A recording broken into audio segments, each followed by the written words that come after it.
Hello everyone, this is Guide to Everything. In today's video, I'll show you the best picture settings for your Sony A6400. So of course, there's different environments when using our cameras, so you could tweak a couple of settings that I'm about to show you in order to fit your environment. But generally, you want to apply this setting right here. Now for mode, you want to set it to A. We have the aperture priority. For ISO, you want to set it to the ranges of 100 and 6400.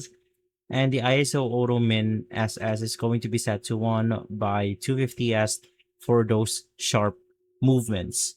For the focus, you want to set this to AFC, continuous plus the focus area, flexible spot for medium and small.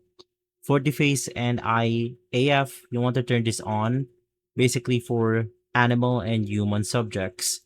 For the visuals, you want to set your creativity style to standard, basically contrast at 0, saturation at 0, sharpness at 0, or vivid, basically +1 on our saturation for those color pop.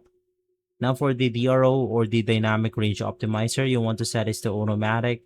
Basically, it helps shadows in JPEGs.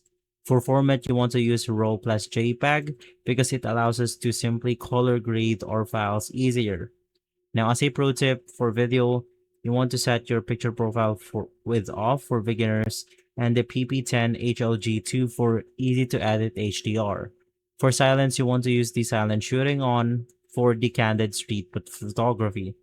Now for speed, you want to map the ISO to the control wheel for instant adjustments.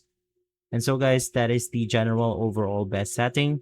If this video has been helpful, leave a like, subscribe, and follow us for more videos like this. Thanks for watching.